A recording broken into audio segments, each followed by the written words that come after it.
¿Qué tal, chicos? Buenos días. Hoy vamos a ver una progresión más de Humanidades 3.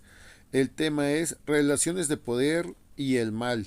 Para realizar esta progresión, que es la número 8, nos apoyaremos como siempre, que es característico de esta WAD de Humanidades, en las dimensiones 1 y 3. En la dimensión 1 veremos humanismo y barbarie de Occidente.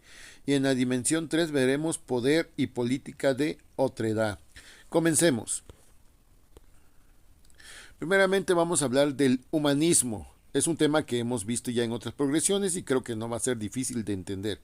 El humanismo es una filosofía de la vida, democrática y ética, que afirma que los seres humanos tienen el derecho y la responsabilidad de darle sentido y forma a sus propias vidas. Se dice humanista a cualquier doctrina que afirme la excelsa dignidad humana, el carácter racional y de fin del hombre, que enfatiza su autonomía, su libertad y su capacidad de transformación de la historia y la sociedad. Pues ahí está, el humanismo es el derecho a la vida, a la democracia, a poder elegir nuestras propias decisiones.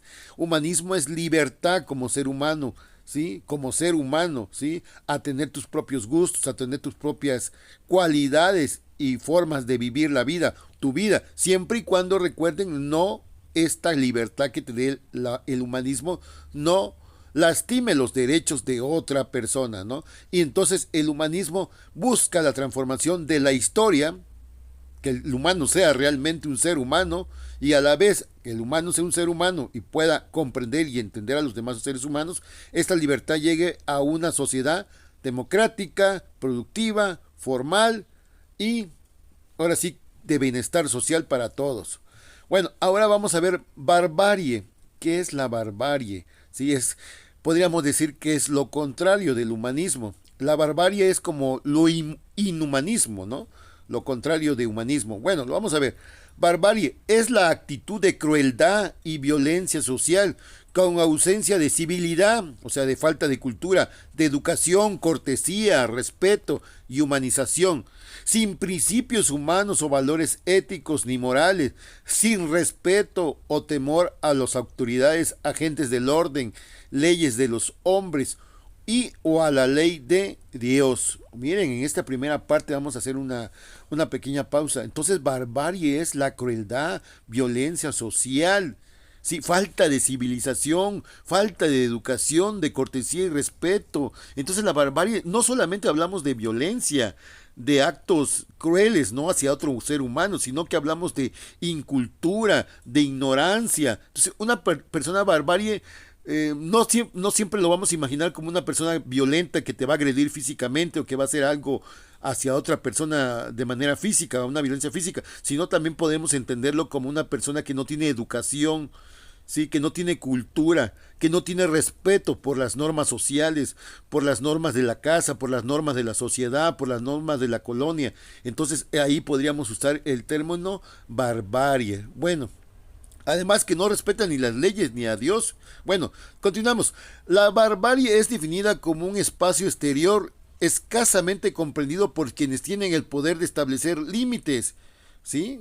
La barbarie establece límites geográficos, políticos, epistemológicos y subjetivos, y que implica necesariamente la condición de subalternidad, es aquel otro colonizado. Bueno, en esta última parte, donde les acabo de leer ahorita, en algún tiempo en Europa, hace muchos años ya, creo que en el siglo XV, la barbarie era un grupo de personas, ahora sí que perdón por el término que voy a hacer, un grupo de salvajes o de personas guerreras en Europa que existía, que iba conquistando países o estados o colonias en aquel entonces, y no solamente los conquistaba de manera violenta, agresiva, inhumana, sino que les imponía les quitaba sus tierras, ahí entra lo geográfico, les imponía sus políticas, les imponía sus conocimientos, si se le puede llamar conocimiento, porque recuerden que eran bárbaros, tenían poca cultura y les imponía muchas formas de pensar. Y por lo tanto, estas personas que eran colonizadas o conquistadas vivían en un estado de subalternidad, o sea, eran colonizados. Bueno, ahí tenemos los dos primeros temas, ahorita seguimos con los demás. Ahora es momento de hablar de la dimensión 3 de esta WAD y aquí nos habla sobre el poder y la otredad. Vamos a empezar con definir qué es el poder. El poder en las ciencias sociales, el poder es la capacidad de un individuo o de una organización para dirigir o influir en el comportamiento de las personas y es legítimo cuando tiene un origen institucional, o sea, el gobierno o legal. Se utiliza también el término autoridad para designar el poder legítimo. Bueno, la palabra poder es la capacidad que tiene una persona sobre otra persona o sobre otras personas, ¿sí?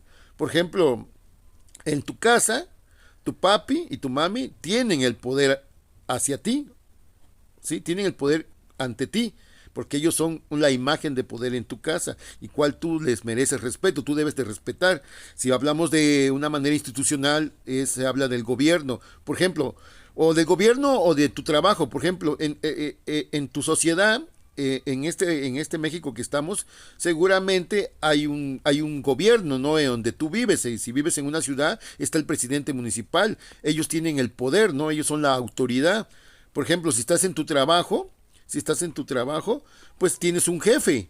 Y ese jefe, en dado momento, él tiene el poder, él es tu autoridad. Entonces, el poder es esto que dice aquí, bien lo dice aquí, es la capacidad de un individuo, de una persona o de una organización para dirigir o influir en los comportamientos de personas. Entonces, eso es poder, capacidad de poder influir en una persona o en un grupo de personas. Y este poder puede ser ejercido por una persona o por un grupo de personas, ¿no? Una asociación puede tener un poder, ¿sale? Un grupo de personas que mande a otro o a grandes masas de personas. Ese es el poder, capacidad de influir, de poner autoridad, de poner leyes, de poner reglas, ¿sí? Y que uno las obedezcas. Eso es poder.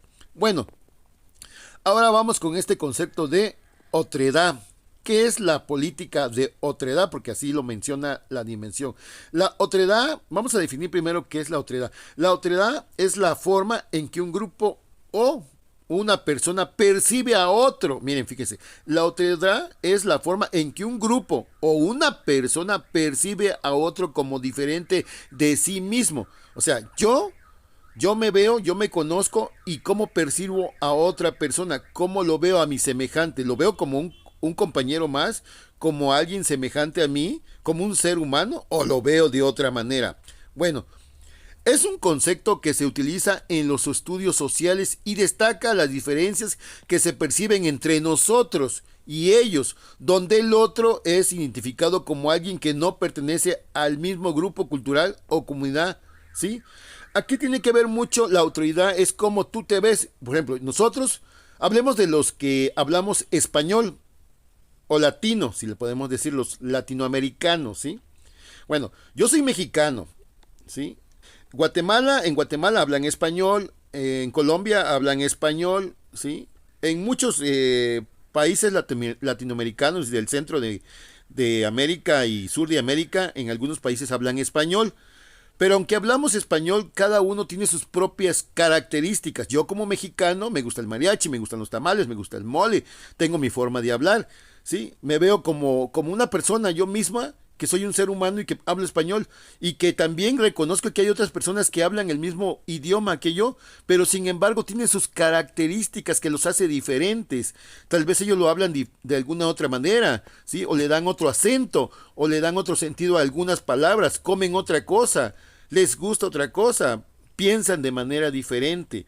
Eso es en realidad otredad, reconocer las cualidades de uno mismo, pero también tomar en cuenta a las demás personas en el mundo que tienen sus características particulares, a pesar de que son seres humanos, su propia cultura, su propia forma de ver la vida, ¿sí? La otredad, en algún principio se formó este concepto para comprender al prójimo ser humano, a nuestro compañero ser humano, pero desgraciadamente se le ha dado otro sentido en política. Por ejemplo, vamos a ver este sentido malo que se le ha dado en política. Aquí viene un ejemplo, ¿no? Lo contrario que se ha mal utilizado la autoridad. Por ejemplo, el colonialismo europeo.